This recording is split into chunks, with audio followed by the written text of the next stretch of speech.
You know, um, when you bring a dog into your home, there is this kind of implicit expectation of a shared reality. Oh, definitely. Like you look at a tree, your dog looks at the tree, you see a squirrel, your dog sees the squirrel. We just naturally assume that our companions are, navigating the exact same world that we are. Right, but it's a very human-centric way of looking at things. I Yeah. mean, we process our environment primarily through visual information, so we just project that same visual dominance right onto the animals living in our living rooms. Yeah, exactly. But then you welcome a beagle into your life, and suddenly that shared reality just completely fractures. It really You're does. standing on a beautiful, clear sidewalk pointing at a bright red toy, Mhm. and your beagle is just completely ignoring you. I mean, their nose is buried in a patch of dirt that looks completely empty to Not you. empty to us, yeah. But they are acting like they've just uncovered the secrets of the universe. It is the absolute definition of a communication breakdown. That's exactly why we are jumping into a really fascinating behavioral guide from the Beagle Health Academy today. It's such a great resource. It really is. The mission for our deep dive today isn't just to give you, the listener, a list of training tips. It's to fundamentally change how you view the hound currently sleeping on your couch. Yeah, the guide presents this massive paradigm shift right out of the gate. Right. Because most beagle owners, especially new ones, find themselves constantly asking the exact same exasperated question, which is, why won't my beagle listen? It is the single most common point of frustration in the hound owning world. But the guide makes it so clear that this is entirely the wrong question. Really? Yeah. Instead of asking why they won't listen, the master key to unlocking this breed is asking, what is my beagle trying to achieve? Okay, let's unpack this. Because the guide suggests that the answer to that question almost always comes back to, well, one single biological reality. What's fascinating here is that a beagle does not experience the world primarily through its eyes. Right. It experiences the world through an incredibly sophisticated olfactory system. I mean, their nose dictates their entire reality. And once you, as an owner, truly internalize the mechanics of how a scent hound processes information, the whole dynamic completely shifts. Training stops being this adversarial battle of wills, and it finally starts feeling like an actual conversation. So if beagles are experiencing everything through this landscape of smell rather than sight, how does that affect their brain power? That's the big question. Right, because how does it affect how we judge their intelligence? Yeah. Beagles have this stubborn reputation. Like, people often assume they just aren't as smart or as trainable as, say, a golden retriever or a border collie. And that assumption is just a complete misunderstanding of what intelligence actually looks like in the animal kingdom. How so?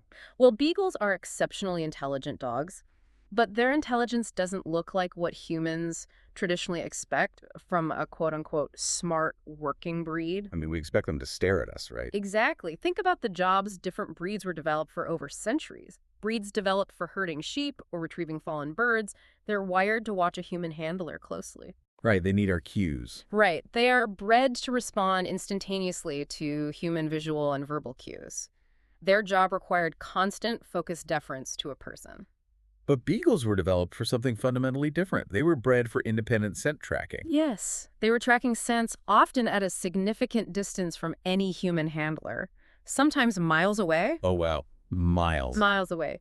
So the dog itself had to make constant independent judgment calls about which scent trail to follow, how to interpret a really confusing array of crossing smells, and, how to solve the complex puzzle of a lost trail. So it's all on them. Exactly.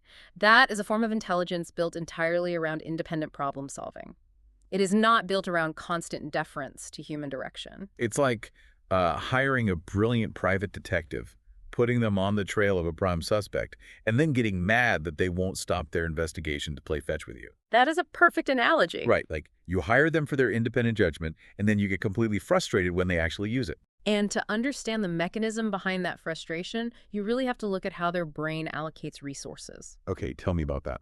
So when a beagle catches a complex scent, their olfactory processing literally hijacks their neural pathways. Literally hijacks it. Yeah, it's comparable to a human trying to have a highly nuanced phone conversation while standing in the front row of a heavy metal concert. Oh my God. The sensory input from the nose is so overwhelming that the auditory input your command to sit or look, it simply cannot compete for processing power. So when your beagle appears to be ignoring your command because they're investigating a really interesting smell on a walk, it isn't defiance. Not at all. What's actually happening in the dog's brain is a genuine competition for attention.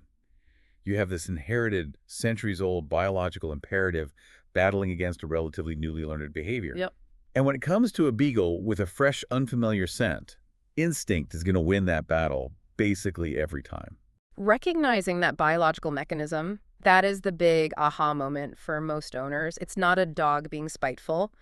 That is just a scent hound functioning exactly as its anatomy dictates. But if we can't fight centuries of instinct, and the nose is always going to pull focus, teaching a beagle anything seems like an uphill battle. I mean, we have to speak their language somehow. We do, and the source material provides a really clear roadmap for that. Okay. Beagles are incredibly food motivated. They respond exceptionally well to positive reinforcement when high-value food is involved. Right. Treats are everything. They really are.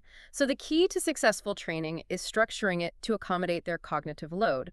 You want short, upbeat, food-rewarded training sessions. So long, repetitive obedience drills are just going to fail. Miserably. Their attention span for pure repetitive obedience fatigues really quickly because, well, it goes against their nature to perform the exact same rote task over and over without a shifting puzzle to solve. Makes sense. However, their enthusiasm for a fast-paced, highly rewarding training game, that is enormous. But wait, let me push back on this premise for a second. Sure. If they are so intelligent and so highly motivated by food, why do they learn bad habits so incredibly fast?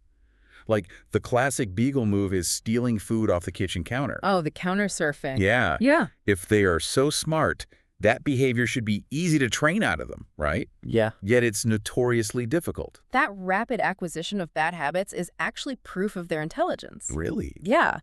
Beagles are incredibly persistent, determined learners who remember what works. Let's look at the mechanics of counter surfing. Yeah.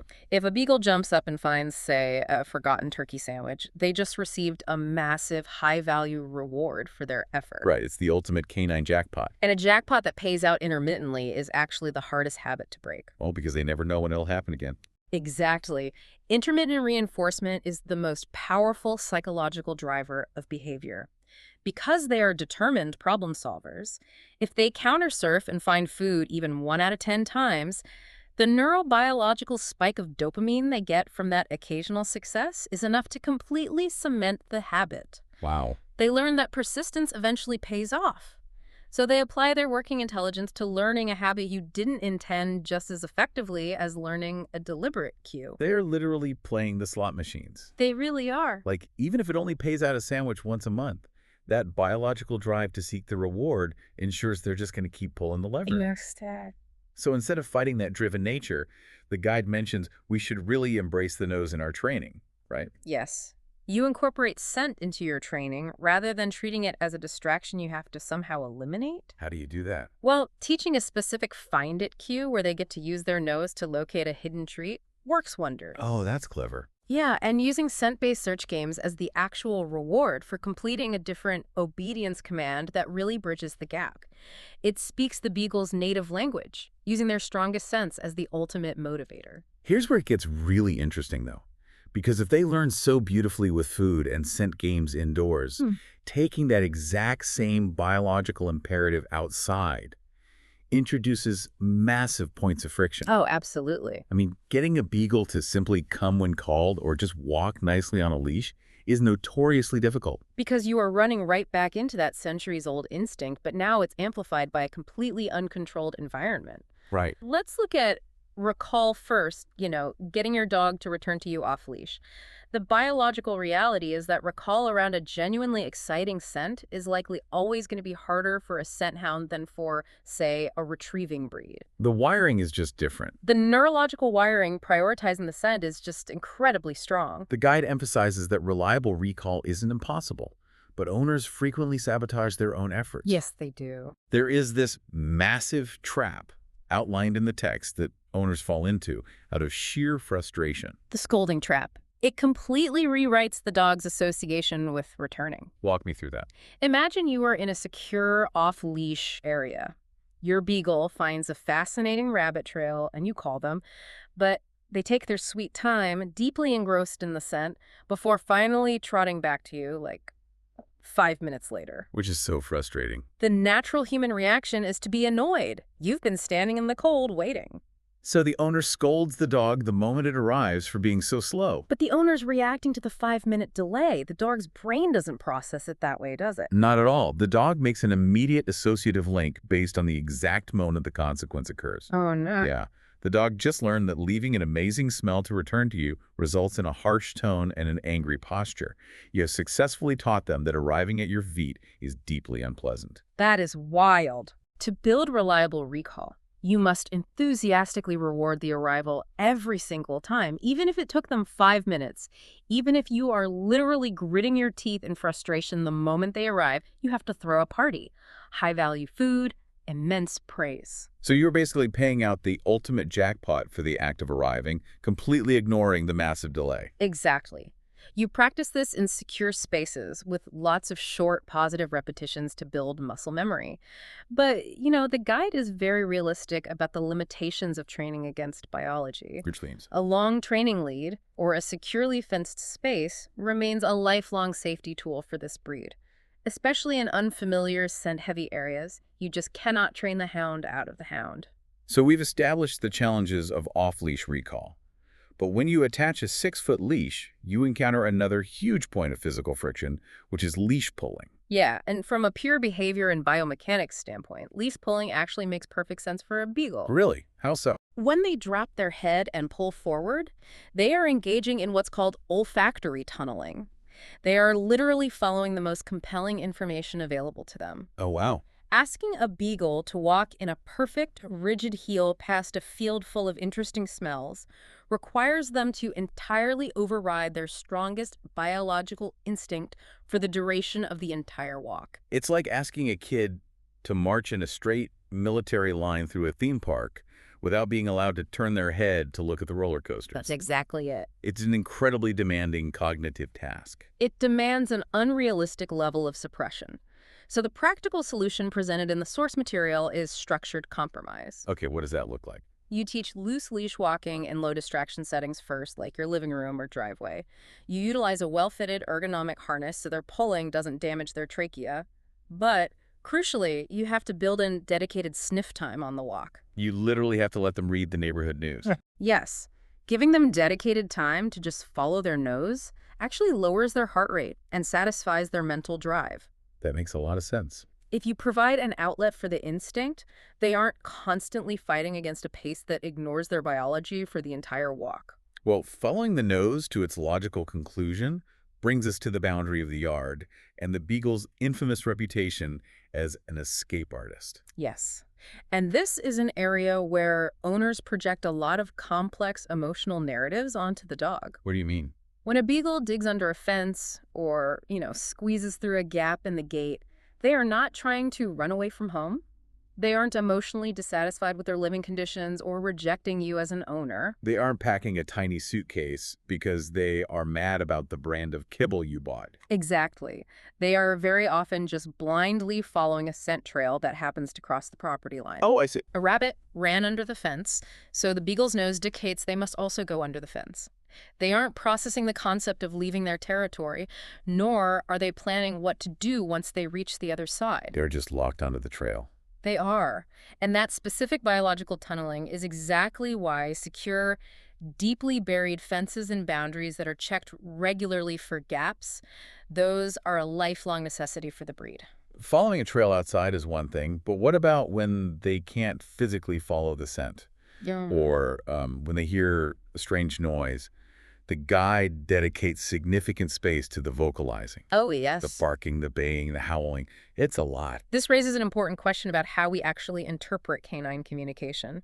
The voice of the hound goes right back to their origins as pack hunters. Okay. That distinct howl, the deep baying it, was an intentional, selectively bred communication system.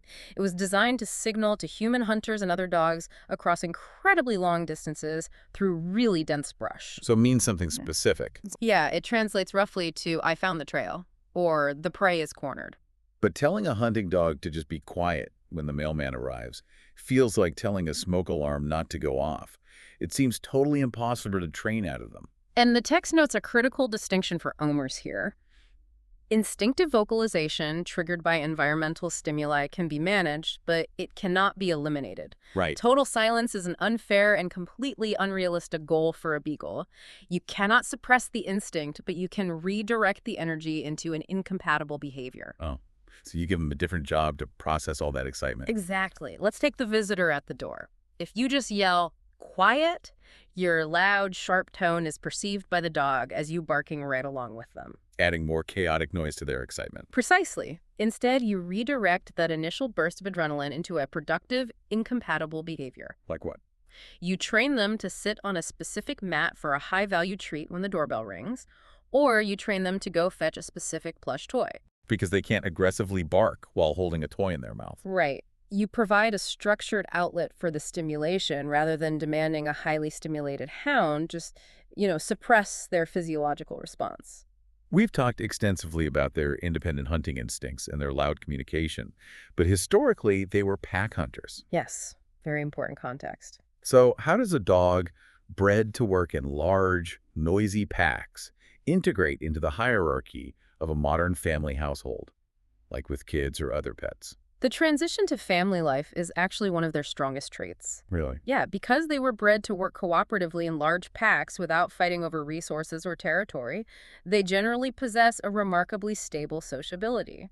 The guide highlights that beagles tend to be incredibly patient, playful, and resilient around children. That's great to hear. They tolerate the unpredictable movements and the chaotic noise of a family household far better than more sensitive, reactive breeds. Though obviously, all interactions between dogs and young children require active supervision to prevent, accidental injury or misunderstanding of boundaries. Oh, 100%. Supervision is non-negotiable. But having children participate in simple, structured training with treats is an excellent way to build a cooperative bond. And what about with other dogs? With other dogs, that historical pack instinct really shines. Many beagles thrive with a canine companion in the home, or they really enjoy the dynamic environment of a dog park. But the guide does throw a major yellow flag when it comes to integrating beagles with cats, though. It does. Cats require a highly managed approach because you are dealing with conflicting biological drives. Because of the prey drive. Yes. Beagles possess a strong prey drive, so a cat suddenly darting across the room or jumping off a counter can trigger the beagle's tracking and chasing instinct in a fraction of a second. Wow. The sudden movement activates the predatory sequence. Now, it doesn't mean beagles and cats cannot coexist peacefully, but it requires careful, calm, gradual introductions. You really have to take it slow. Very slow. You have to build positive associations over time, ensuring the dog learns the cat is part of the household pack, not something to be pursued. It all comes back to managing the biological instinct. And that leads directly to what might be the most impactful overarching theme of this entire text. Oh, definitely. We've talked about sniff walks and puzzle feeders and scent games. The guide makes a massive point to emphasize that these aren't just cute, optional enrichment activities for spoiled pets. No, not at all. They are critical behavior management tools. A beagle's mind requires regular, genuine cognitive engagement to remain healthy and balanced. So you're saying that physical exhaustion isn't the goal? Like just taking him for a 5-mile run doesn't solve behavioral issues? Not necessarily. A physically exhausted beagle is not necessarily a well-behaved beagle. They're very often just a tired dog with an anxious mind. Oh, wow. That's a huge distinction. This distinction is a major revelation for many owners. True satisfaction for a working hound comes from the cognitive process of problem solving. If a beagle is understimulated mentally, their scent-driven brain will autonomously find a job to do. And usually, the job they assign themselves involves destroying the legs of your dining room table. Or the couch. Destructive chewing, excessive trench-like digging in the yard, relentless countersurfing, persistent attempts to escape the perimeter. The guide clearly points out that these are not separate behavior problems requiring isolated training solutions. They're all connected. They are very often just different symptoms of the exact same underlying physiological need. Which is? An understimulated brain seeking an outlet for its energy. So a puzzle feeder isn't just a fun toy. It's a preventative measure. Yes. It replicates the hunting sequence: seek, locate, dissect, consume, and satisfies the biological loop that might otherwise result in a completely dug-up flower bed. Exactly. A beagle that gets to engage in daily problem solving is a calmer, more focused dog. And this means cognitive engagement is a lifelong requirement. Not just for puppies. Right. You don't just train a beagle puppy in obedience and then consider the job done. You must continually introduce new scent games, varied walking routes, and complex puzzles well into their senior years to maintain their mental health. So what does this all mean for the dedicated owner who is doing everything right? I mean, they are doing the sniff walks, utilizing the puzzle toys, practicing positive reinforcement, but they suddenly see weird disruptive behaviors pop up out of nowhere. That's a great question. We've established that a lot of bad behavior is just misdirected biological instinct. But when should a listener be concerned that it's something more? This is where we have to put our medical hats on for a moment, following the strict guidance of the source text. Yeah. Not every sudden behavioral issue is a gap in your training protocol. If you observe a sudden out-of-character shift in your beagle's baseline, for instance, a normally highly social dog suddenly becoming withdrawn and hiding under furniture, or a perfectly house-trained adult dog suddenly having frequent accidents inside, or an unexpected spike in irritability, pacing, or anxiety. Those rapid shifts are major red flags, aren't they? Huge red flags.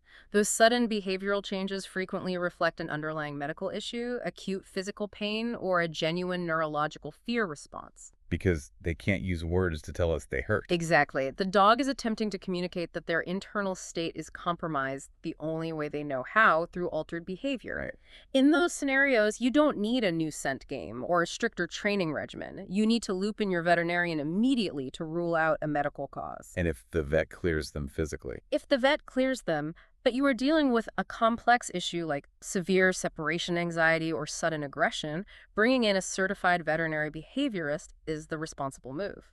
That makes total sense. Seeking specialized help is not a sign of failure as an owner. It's just ensuring you have the right expert evaluating the right symptoms. As we wrap up this deep dive, let's do a rapid-fire summary of the big misconceptions we've busted today, drawing straight from the Beagle Health Academy's insights. Let's do it. Number 1. Beagles are stubborn. False. What we interpret as stubbornness is actually a powerful, inherited, cognitive prioritization of scent over human vocal commands. Spot on. Number 2, they are deliberately disobedient. False again. Following a deeply ingrained biological instinct isn't disobedience, even if it creates immense frustration for the human holding the leash. And they will never outgrow their reliance on scent. Right. It does not fade as they transition from puppyhood to adulthood. It is the defining architectural characteristic of the breed's brain, requiring lifelong management and cognitive engagement. It's just who they are. Exactly. If we connect this to the bigger picture, the history of this breed is just incredible. It really is. Centuries ago, human survival often relied on these dogs, specifically because they possessed a robust, independent intelligence. They could solve complex, invisible scent puzzles without a human micromanaging their every move. And that hasn't changed. No. That exact same remarkable, independent brain is living inside the beagle resting on your rug right now. Understanding the biomechanics of how that brain works doesn't just solve day-to-day training issues. It completely transforms your frustration into genuine admiration for the brilliant historical problem solver you get to share your home with. Love that. I want to leave you, the listener, with one final thought to chew on today. Something to keep in mind the next time you leash up your hound and step out the front door. Oh, this is good. Imagine what it would be like to experience your own neighborhood. Not by what you see, not by the houses, the cars, or the trees, but by reading a rich, continuously updating, invisible tapestry of scents. Wow. Imagine knowing exactly who and what passed by hours ago, detecting the emotional state of another animal, or tracking the exact path of a rabbit from the night before simply by inhaling. It's like a superpower. It really is. The next time you take a walk, try to imagine that complex, invisible world your dog is actively reading. Give them a few extra minutes to decode the information at that fire hydrant. And maybe you'll realize they aren't ignoring you at all. They're just completely engrossed in a much more interesting book. Thanks for joining us on this deep dive. We'll catch you next time.